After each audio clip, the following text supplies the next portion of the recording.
नमस्कार। इस वक्त एक खबर आ रही है।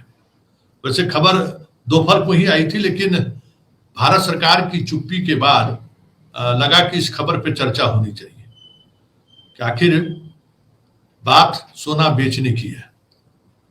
वो दौर था जब सोना गिरवी रखा गया था। चंद्रशेखर देश के प्रधानमंत्री थे। बड़ी चर्चा हुई थी कि देश का ये माली हालत हो गई कि हमें सोना गिरवी रखनी पड़ी। तो हमने गिरवी रखा और फिर वो सोना वापस भी लाए। देश के आर्थिक हालात ठीक हुए थे।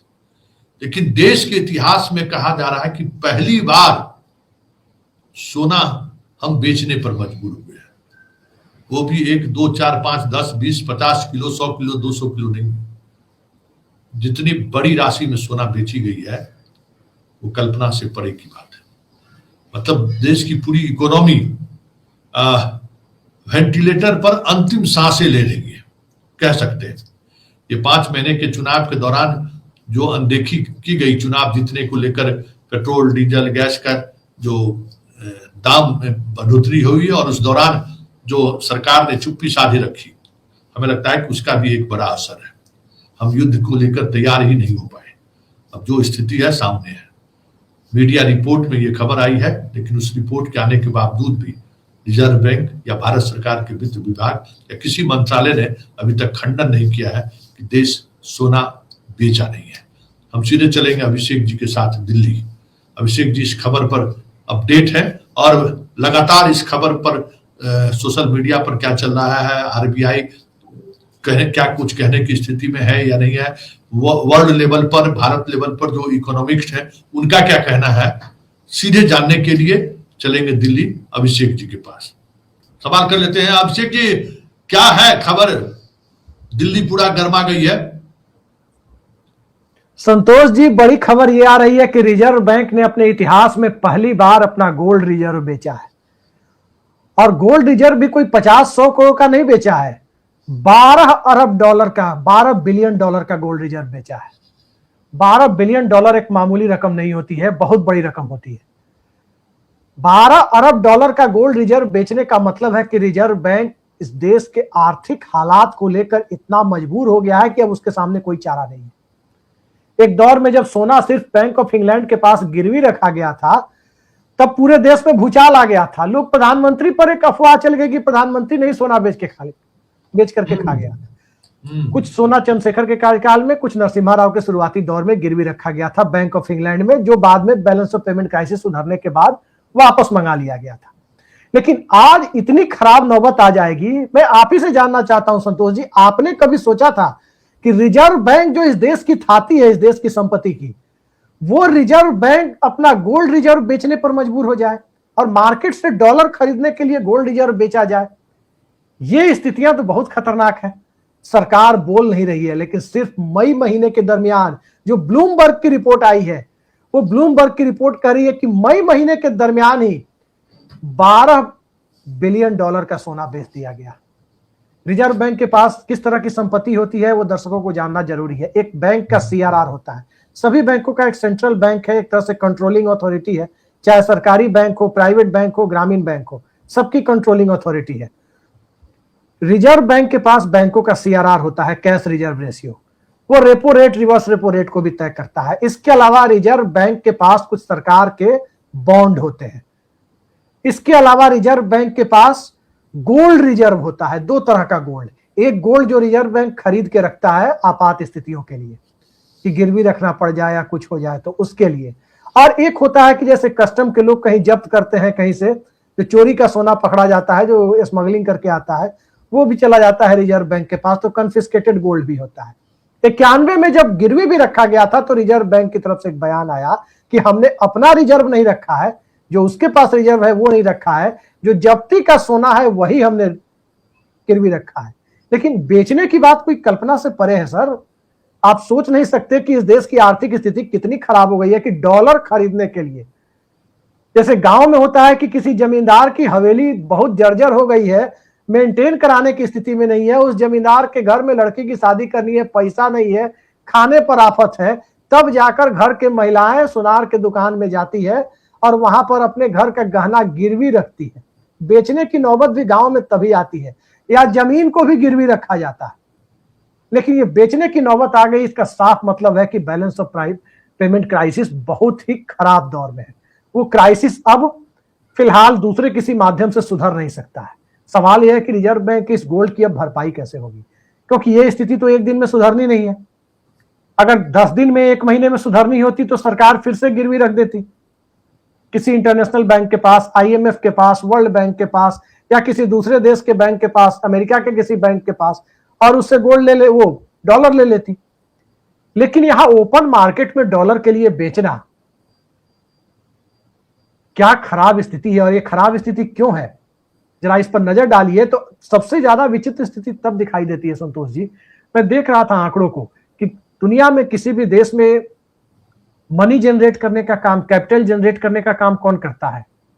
आपकी कार्यशील जनसंख्या, डेमोग्राफिक डिविडेंड। 15 से लेकर के 65 की आबादी, 15 से 65 की आबादी में चीन की औसत आयु 42 साल है, मतलब उसके पास ग्रे पॉपुलेशन है, और आपके पास सबसे स्वर्णिम स्थिति है, गोल्डन एरा है, 30 साल से कम है, 28 साल है इस देश में औसत आयु 15 से 50 के लोगों के बीच की, 15 से 65 के बीच की औसत आयु जो जनसंख्या की है 28 साल है। मतलब दुनिया की सबसे ज्यादा काम करने वाली नौजवान आबादी आपके पास है, और आप सोना बेच रहे हैं।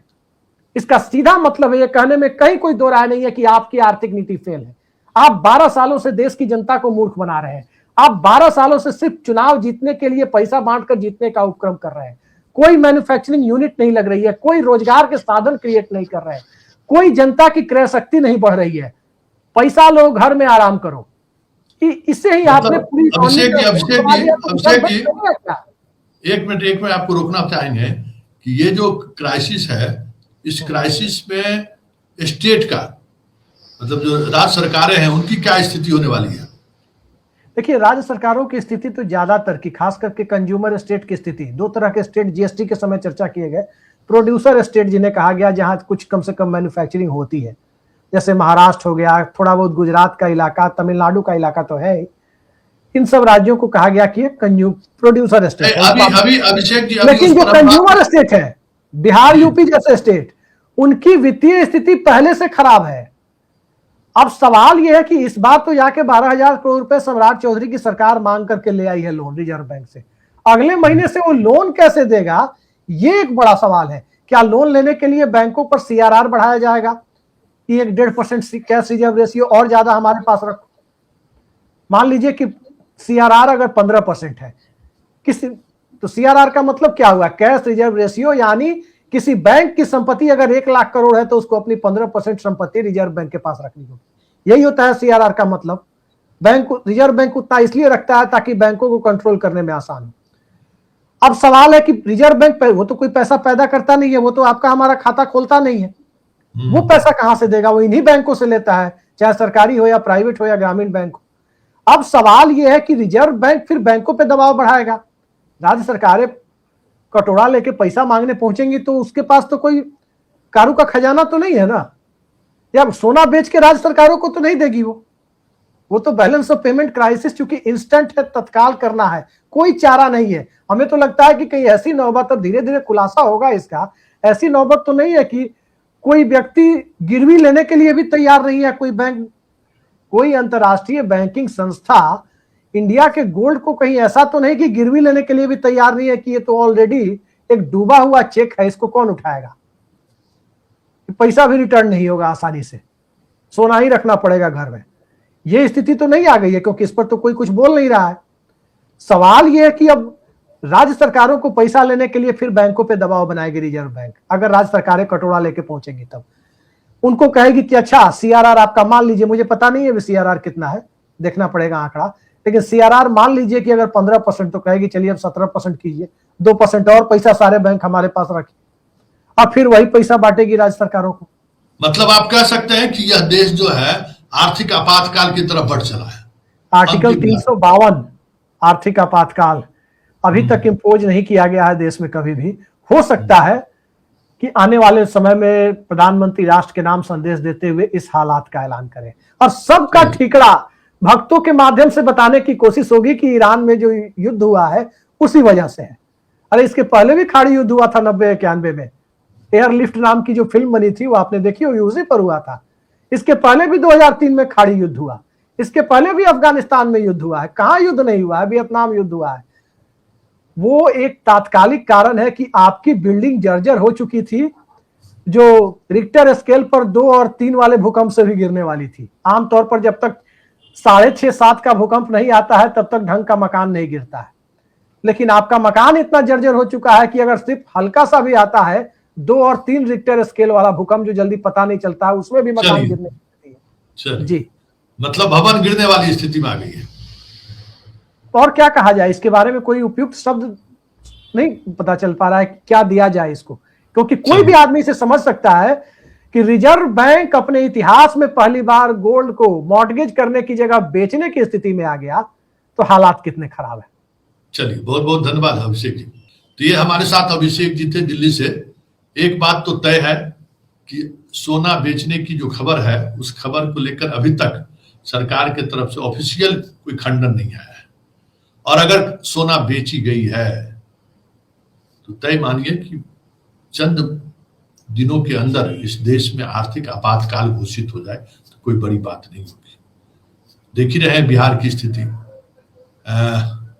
पेंशन तक भुगतान नहीं हो रहा है, कॉलेज स्कूल में शिक्षकों को वेतन नहीं मिल रहा है, सरकार पैसे के प्रबंध करने में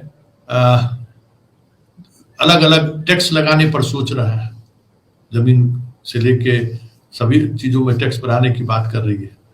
सवाल यह है कि जब सरकार के पास पैसा नहीं है तो जनता के पास पैसा कहां से आएगा।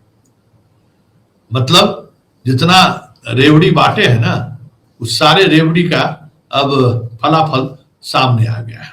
चलिए, इस बहस को यहीं खत्म करते हैं, फिर किसी नए मुद्दों के साथ हमारी आपकी मुलाकात होगी। फिलहाल इजाजत दीजिए।